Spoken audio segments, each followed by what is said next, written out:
penalties in this preseason. That's more than any other team in the sport. In a conversation with our Michelle Beisner-Buck, Dak Prescott talked about his team's penalty issues. Yeah, I mean, it's the discipline. It's controlling the little things that you can control, whether it be at practice. More than anything, we just got to stay focused, got to get rid of that first and foremost and know that we can be a way better team if we get rid of these penalties. No, I mean, again, they're not doing it. They averaged over 11 penalties a game for nearly 100 yards in the preseason. For context, they had 127 penalties last year. That was leading in the NFL, or last in the NFL, depending on how you look at that. It was the most in a season since 1999 in Dallas. These are problems. And, you know, Nico, now you came from, you made your legend, if you will, in New England, which is like the most buttoned up organization in football, right? What is this? So when you hear all these penalties and all that, what does it make you think? Well, I think discipline, and discipline's tough. I mean, if I was more disciplined, I'd have a six-pack, but I don't because I'm undisciplined. So discipline is like a daily, weekly, monthly thing. It's not a switch. You just can't say, oh, yeah, we're going to stop holding. We're going to stop having bad plays. We're going to stop having negative runs. That's something that you do in practice. That's something that the coaches are on the players and corrections and making sure that we're playing penalty free. Because the last time I checked, when you have a lot of penalties, those negative plays turn into longer down and distances, which when you're playing from behind the sticks, it's almost impossible to put together a good drive. And you've seen it. You've seen it in any game where the flags are thrown. When you see the flags, the drives are stalled. So they have to be better, and that starts in practice. And it's not just like, hey, we're going to have less penalties next week. That doesn't. It's from daily routines of making sure that we're not grabbing, we're not holding, and we're making the right play. But so I like that, and you said it at our meeting this morning. Discipline is something you do every day, and what this suggests is either they're not doing it every day, or whatever it is they're doing, it isn't working. Mike, so what does that mean? It means they could be tuning out their head coach, which is ominous for Coach McCarthy because, again, at the end of the season, Stephen and Jerry Jones simply say, hey, here are the answers to the test. Number one in offense, you're doing great there. But clock management has to be fixed, and these penalties are killing us, just as Nico just said. So if I'm Coach McCarthy, at some point in training camp, Greeny, I'm benching somebody, I'm cutting somebody, I am sending a message that this is simply unacceptable, and it's alarming they haven't fixed this. Yeah, I mean, it seems like time for something to change, because whatever it is they're doing, this stuff only matters in the preseason when it is a continuation of an obvious problem, Dan, and that's why I think there's been so much reaction to it. Right, and look, if they get into the season and they're disciplined and they don't commit penalties, we'll sit here and go, you know what, we overreacted, we were wrong, it's the Cowboys, we overreact, it's fine. But my issue is, like, talk about what Mike McCarthy is. He's an overseer head coach. He is not calling the offense. He is not calling the defense. His job is to provide the overarching framework for the team. And how was this not your entire offseason focus after a year in which you led the league in penalties? And if it was, to Mike T's point, then they're not getting the message somehow. So if I'm Jerry Jones and Stephen Jones at the end of the year and I'm evaluating, and they don't like to move on from coaches, they're stubborn about it.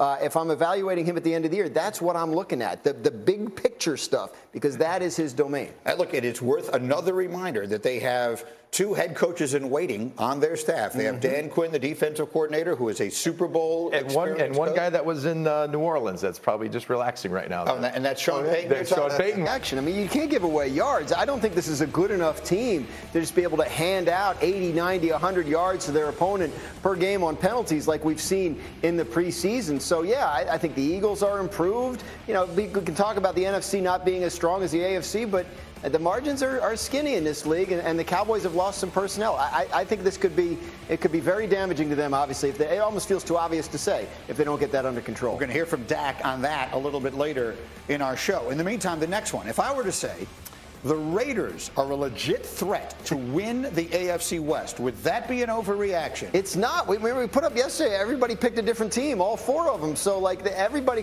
this is a team that made the playoffs last year when everything was falling apart around it. And the quarterback is still there. A lot of the core players are still there. They add Chandler Jones. They add Devontae Adams. I don't think anybody in that AFC West is taking them lightly, and I don't think they should. I actually am picking the Raiders. There you go. To win the AFC West, which is the worst news they've had. It's not an overreaction in this entire preseason. Well, if you've seen my hashtag KOD, it's definitely not good news for Vegas. Finally, I feel like people are saying this.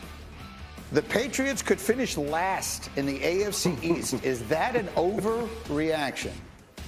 It's not an overreaction. I'm not predicting it. I think that a lot would have to go right for your beloved New York Jets, obviously, to finish ahead of them. But the Patriots have some problems. We have heard terrible reports about offensive line play. We know about all the change on the coaching staff. The quarterback we like, but he's a second-year guy. He's still growing. There are concerns there. If everything really broke the wrong way for them, health-wise, et cetera, I don't think it's out of the question. I think their personnel is seriously questionable. Look, it's been two generations since the Patriots were a really bad football team.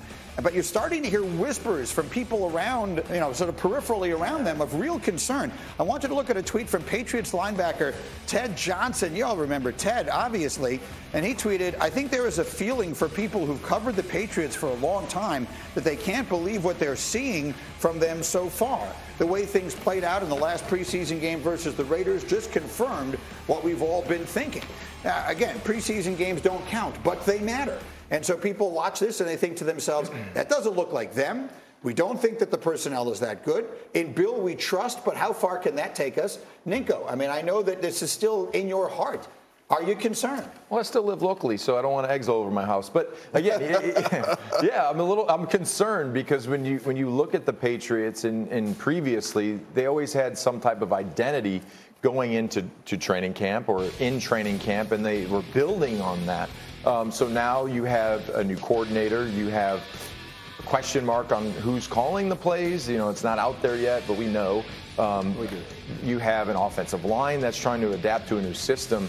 So again, with those things in place, when you watch this last preseason game, you kind of want things to be rolling in a good way as opposed to playing poorly on your last preseason game. And look, in the past, September, yes, there's always some changes that are going to happen in the first couple weeks of the season, and you're trying to adapt your team and your roster, manipulate your roster to help yourself. But with not having an identity, I think that's going to be their biggest obstacle, is trying to figure out what are we offensively right now? What are we trying to do?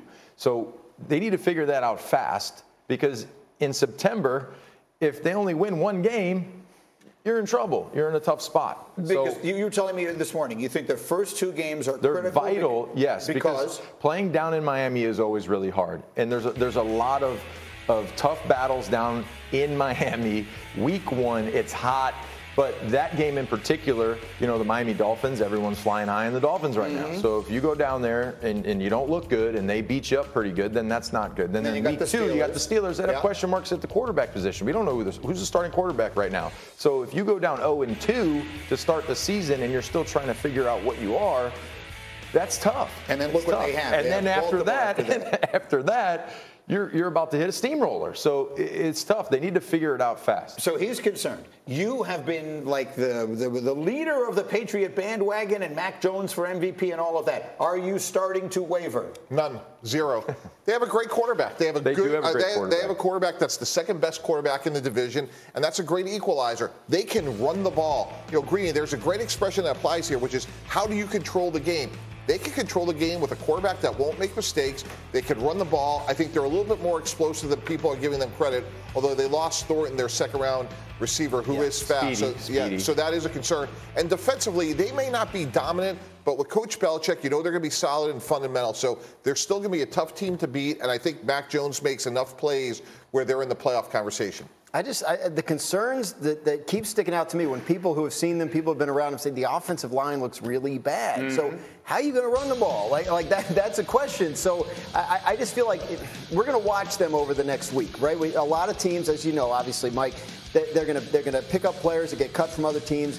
Probably going to be a little bit of roster turnover still to come in New England between now and the first game. So the kinds of players they pursue and bring in will tell you what they think their weaknesses are. And formerly, when you would play the Patriots, they usually used the fullback, or they had heavy personnel. Well, now they're changing, and they want to be more similar to what the rest of the league is. So they're 11 personnel. They're trying to go 10 personnel, which everyone's like, what's 11? It's a one tight end, one back. Correct. Yes. So they're trying to be lighter, and that's speed, right? And when you run those zones, the offensive line everyone has to be together. And I just want to make sure